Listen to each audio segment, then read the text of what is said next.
Jadi saya ingin sedikit sharing pengalaman saya mengatasi kejatuhan psikologi. Jadi waktu itu sekitar bulan Maret 2021, itu baru tahun kemarin. Jadi itu memang saya dari awal lebih condong ke arah terus menggulung profit yang saya terima dari market digunakan untuk modal eh, untuk saya trading secara scalping. Jadi otomatis kalau profit bisa lebih besar, tapi kalau rugi juga jauh lebih besar, begitu kan? Nah, pada saat itu ternyata saya eh, mengesampingkan kondisi psikologi saya waktu itu. Jadi waktu itu kondisi saya lagi kurang baik, namun saya tetap memaksakan untuk trading.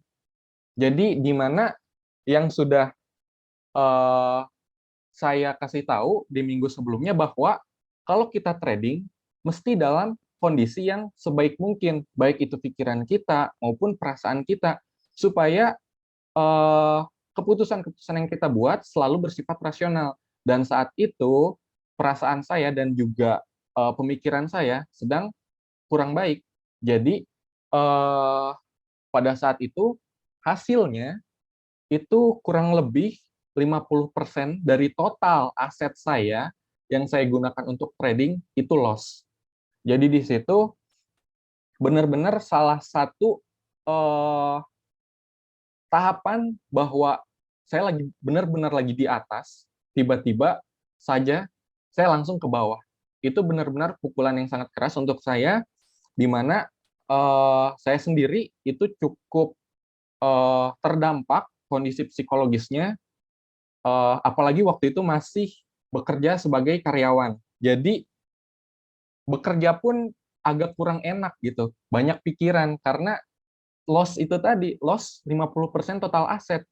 Nah, di situ saya berpikir ini salahnya di mana dan eh, mencoba untuk memperbaikinya. Di mana waktu itu hal yang saya lakukan adalah saya stop dulu trading. Itu kurang lebih ada waktu sekitar 3 sampai 4 minggu saya stop trading dan memikirkan cara bagaimana agar saya tidak seperti itu lagi.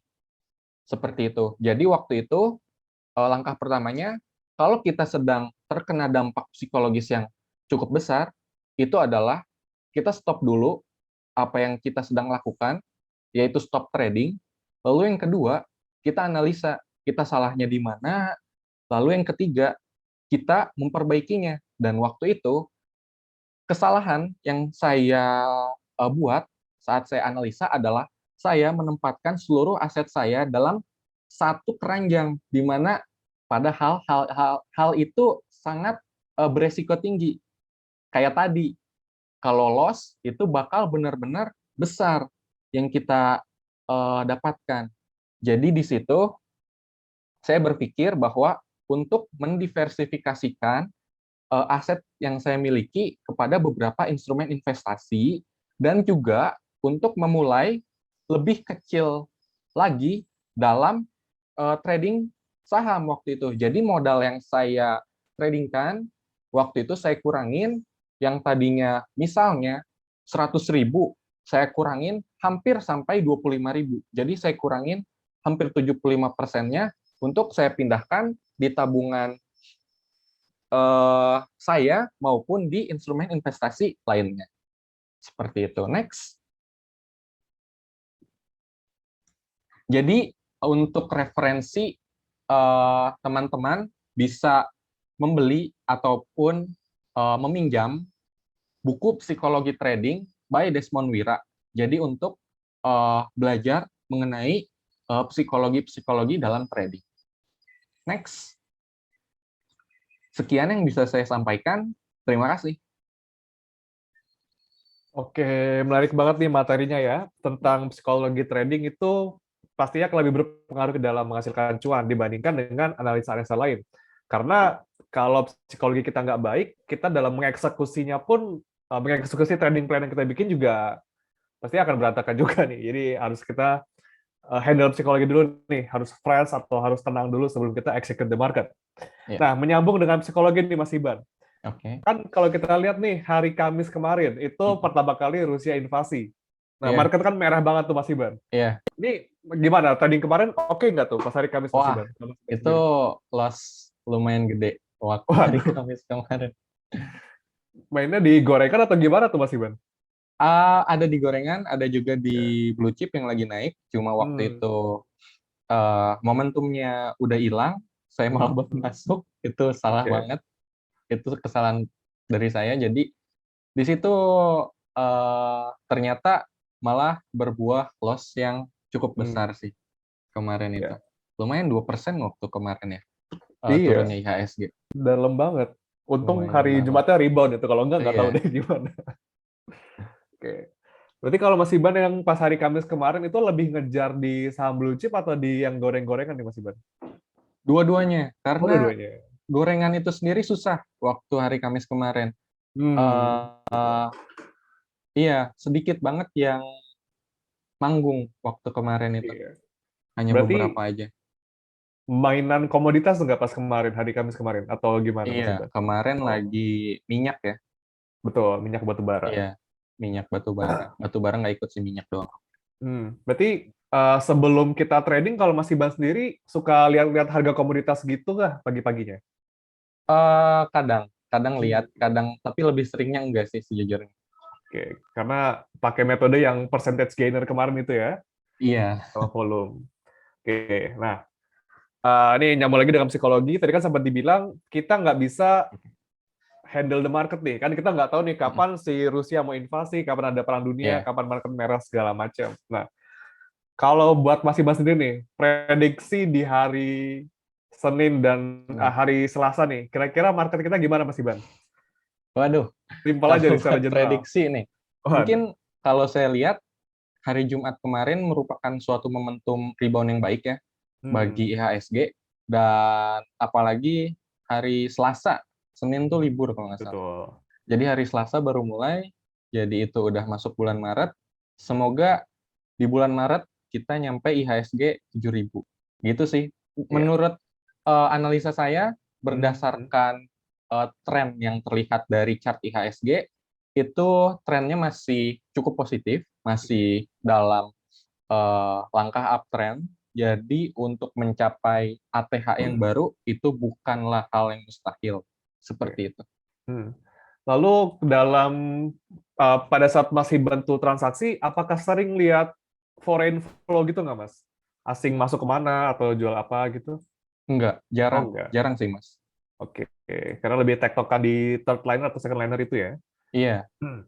tapi Nah, emang baru baru akhir-akhir ini saya jadi mikir, wah, apakah ini saatnya buat kembali trading di saham-saham big caps? Karena oh, waktu awal-awal saya rebound, portofolio saya rebound, itu kebanyakan saham-saham big caps big yang caps. membantunya. Jadi waktu apalagi November Hmm. sampai Februari 2021 itu, November 2020 sampai Februari 2021 itu kan banyak banget saham-saham big caps kayak Ya. Antam, Teens, KF, Kira, segala macam itu membantu banget buat portofolio saya. Jadi mungkin kalau dalam beberapa hari atau minggu ke depan saham-saham big caps itu masih dalam kondisi yang baik, Mhm. bisa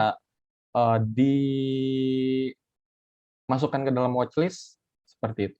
Ya, lebih ke arah mungkin lebih ke arah main aman kali ya Mas ya. Di Iya, dunia lagi agak genting kayak gini juga ada iya, mau naik suku bunga segala macam, lebih rotasi dikit-dikit lah ke saham-saham blue chip mungkin gitu ya. iya benar. Nah, lalu tadi Mas, tadi kan sampai disebutkan apa ya? Psikologi Mas tuh sempat terganggu pada saat di tahun 2021 pada saat market drop ya. Apa Iya, November atau Maret kalau nggak salah tadi? enggak. Waktu itu 2021 tuh Maret. Oh, Jadi waktu Maret. itu sebenarnya bukan marketnya yang ngedrop, tapi emang trading saya aja yang salah. Gitu sih. Oke. Berarti itu menimbulkan trauma trauma paling besar di situ atau ada case lain, Mas? Itu trauma paling besar menurut saya. Karena waktu itu 50% total aset saya waktu itu kegerus sama Oke.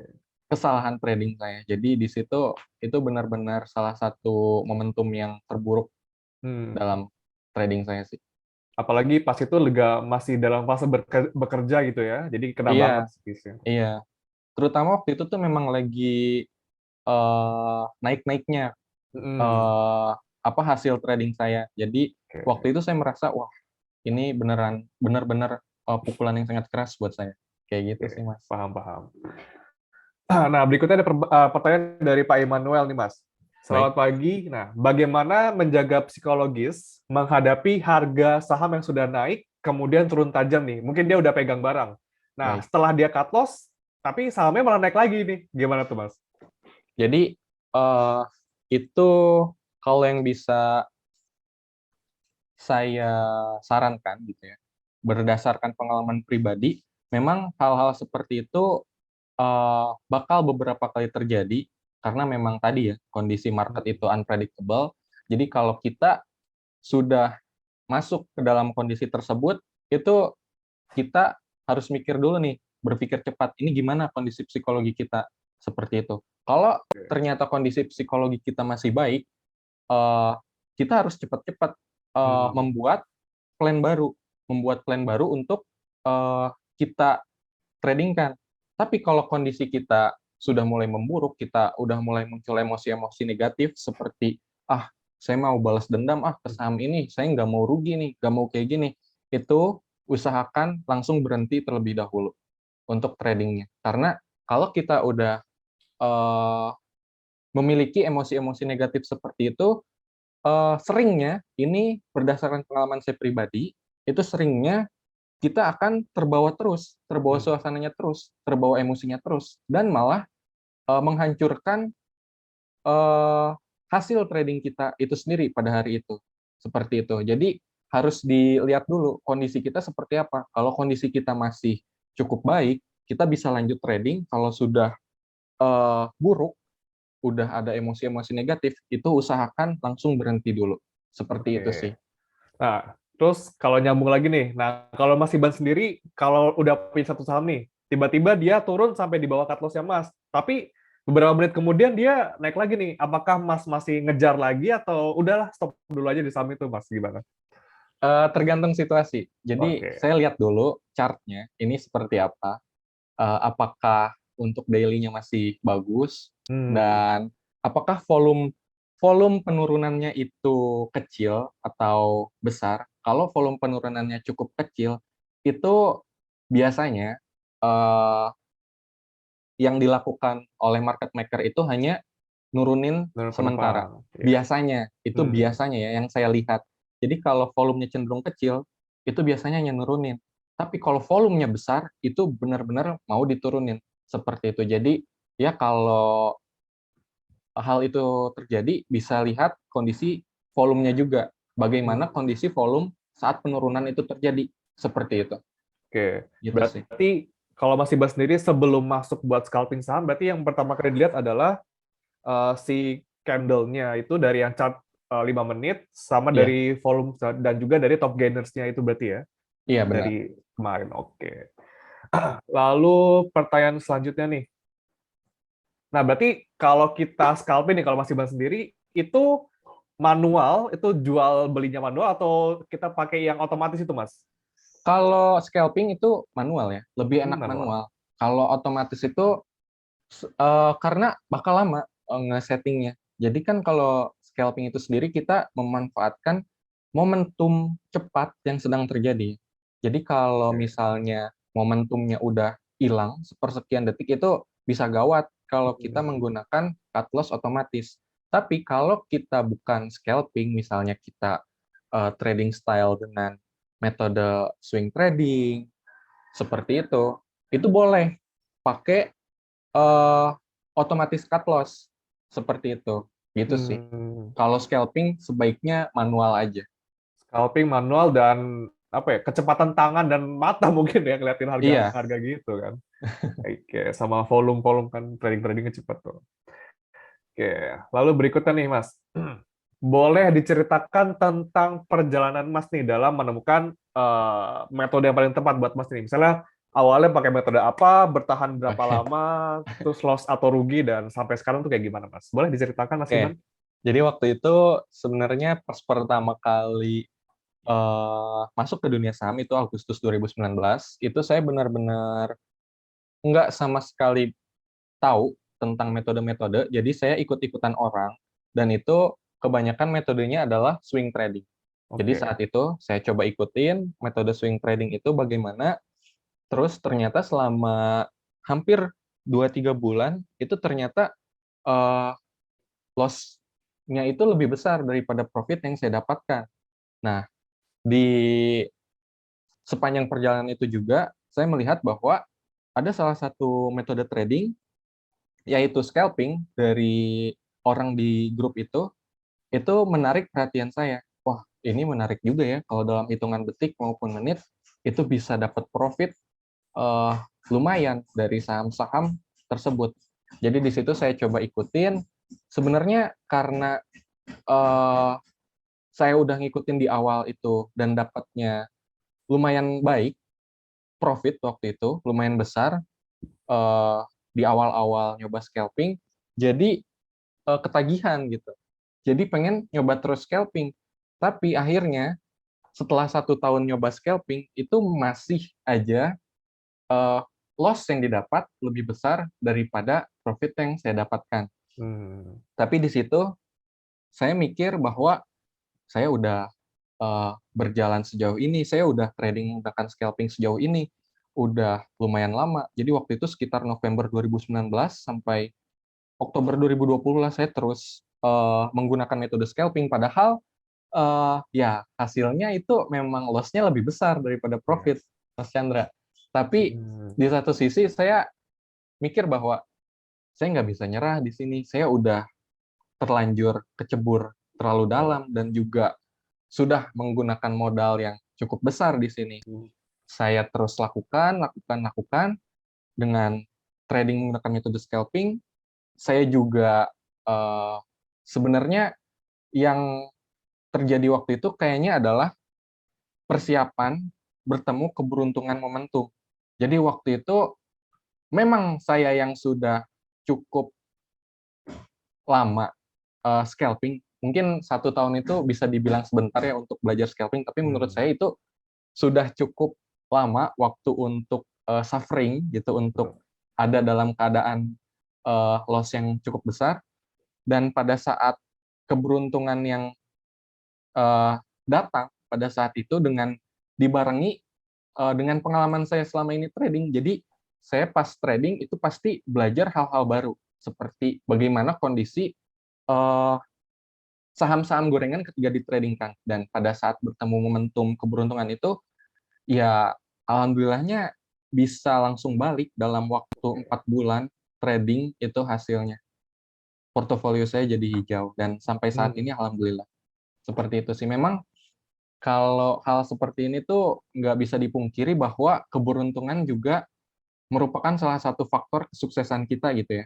Dibarengi dengan kerja keras kita dan juga dedikasi kita terhadap sesuatu. Jadi saat saya berdedikasi dan selalu melakukan trading dengan metode scalping itu, dan saat bertemu keberuntungan yang tepat, itu alhamdulillahnya waktu itu baru sekitar 1,5 tahun, loss saya sudah eh, balik lagi menjadi profit. Begitu sih Mas Chandra, perjalanan trading saya. Hmm. Cukup panjang ya perjalanan ya. Nggak mungkin tiba-tiba Lumayan. ujuk-ujuk sebulan 2 bulan scalping. Oh ya udah deh scalping cocok, kan nggak gitu juga ya. Jadi setahun panjang banget nih, harus loss ya. Iya, Jadi sahabat Bire Aset, kalau kita lagi mau nyoba metode baru, jangan takut untuk loss sih, ya kan? Karena kita belajar iya, juga pasti loss dulu kan. Kita awalnya nggak benar-benar. tahu apa-apa, loss dulu ya udah, dari loss itu, tapi jangan lupa buat belajar apa nih yang Iya. salah. Nah, temukan style yang sesuai dengan pribadi masing-masing. Nah, kalau Mas Iban tadi kan scalping, kalau saya ya masih belum tahu juga sih. Gak apa-apa Mas, nanti Yang, bakal datang waktunya. yang penting cuan dulu lah. Iya, Terus berarti, aku mau review dikit nih portofolio Mas Iban. Berarti kalau oke. sekarang selepas hari Jumat, berarti portofolio sekarang kosong atau masih ada emitennya, Mas? Kosong, kosong, Kosong. kosong. Nah, Iya. berarti nyambung dengan yang minggu-minggu kemarin, karena tipikal Mas Iban kan scalping 1 hari ya. Berarti Mm-mm. setelah 1 hari itu bersih berarti ya, nggak ada Bersih, emiten apapun selalu lagi. bersih. Hampir selalu bersih. Mm-mm. Berarti tinggal nunggu nanti di hari Selasa openingnya buat apa nih, buat sarapan kita gitu, Iya, kasarannya gitu ya. benar. Nah, Dan di satu hari itu pernah nggak sih Mas, Mas itu cuma lihat running trade tanpa transaksi apapun gitu, karena nggak lihat ada opportunities gitu? Jarang sih. Oke. Saya suka, kadang ini memang hal yang perlu dihindari juga. Jadi ini sekedar sharing aja. Kadang saya suka bosen kalau lagi mantengin trading trade juga. Hmm. Itu kalau ada saham yang memang lagi rame, itu kadang saya suka masuk. Tapi memang dengan analisa yang kurang di situ tuh. Jadi karena, aduh, ini gimana sih kok nggak ada yang heboh selama mantengin. Itu kadang saya suka iseng aja masuk. Tapi ini jangan jangan sampai ditiru sih. Jadi nggak pernah sama sekali saya dalam satu hari cuma mantengin aja. Biasanya Hmm. pasti ada sekali pasti masuk gitu sih. Iseng-iseng gitu ya Mas. Mm-mm. Kita sekalian kalau kita rugi ya udahlah sedekah lah gitu. Iya, karena kadang kalau cuma mantengin doang itu bikin ngantuk gitu. Jadi Iya betul. kalau masuk itu kadang bisa bikin kita terjaga gitu. Tapi Hmm. emang ini hal yang jangan ditiru gitu. Ini sangat beresiko kayak gitu sih. Ya. Kalau buat latihan mungkin nggak apa-apa kali ya Mas ya, kita tektokan Ya, kecil gitu. metode satu lot gitu ya. Hmm, betul. Nah, ada lagi nih Mas Iban, pertanyaan dari Pak Muhammad Fadila. Nah, gimana nih kalau kita lagi sakit? Apakah kita trading juga atau gimana nih kalau dari Mas Iban? Apakah itu mempengaruhi Enggak, psikologi kita? enggak trading. Saya Oke. jujur waktu sakit kemarin, waktu minggu Hmm. pertama saya nggak hadir untuk mentorship itu karena saya sakit. Jadi waktu hari Senin Selasanya, mungkin Rabu juga kayaknya saya nggak trading, baru tradingnya di hari Kamis. Jadi kalau saya sakit, memang kalau kondisi kita lagi sakit itu otomatis kondisi fisik kita dan juga otak kita itu pasti akan menurun. Jadi Hmm. usahakan kalau memang kondisinya lagi nggak fit itu jangan eh, melakukan aktivitas yang menguras otak ya. Jadi Ya, trading itu benar-benar menguras otak karena betul. kita tahu sendiri bagaimana market bekerja, bagaimana tekanan yang diberikan oleh market itu bisa sangat menguras otak. Jadi kalau emang lagi sakit istirahat dulu aja karena kita nggak fit untuk trading Hmm. begitu Berarti sih. harus harus fit lah ya, jangan lagi Iya, sakit dipaksain meskipun marketnya bullish tapi jangan maksain lah, kasihan iya ntar. jangan maksain, benar. Oke, ada pertanyaan dari Pak Hendrik di Mas Iban. Mas Baik. Iban boleh tolong diberitahu nih eh, dari teknik money management Mas sendiri nih dalam scalping itu gimana untuk meminimalisir loss gitu. Baik. Pertama yang saya lakukan adalah tadi diversifikasi aset saya. Jadi yang tadinya saya 100% di saham saja, Hmm. itu saya diversifikasikan ke dalam instrumen investasi lain dan menaruh eh, eh, kecil aset yang kecil untuk di scalpingkan.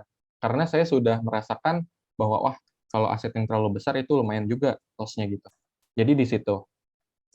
Terus yang kedua, kalau saat trading, kalau memang eh, kita baru mau melakukan trading menggunakan suatu metode, usahakan jangan terlalu bernafsu untuk selalu ngambil banyak gitu.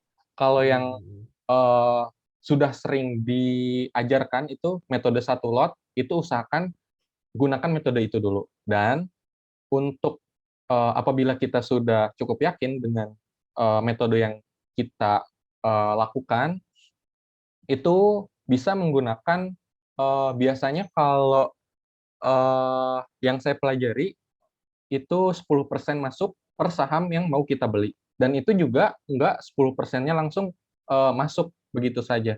Ada yang namanya teknik piramid. Jadi kita menentukan titik buy kita untuk suatu saham dan menentukan berapa persen untuk kita masuk di harga A, harga B, dan harga C. Gitu sih untuk money management-nya yang bisa Oke. saya sharingkan.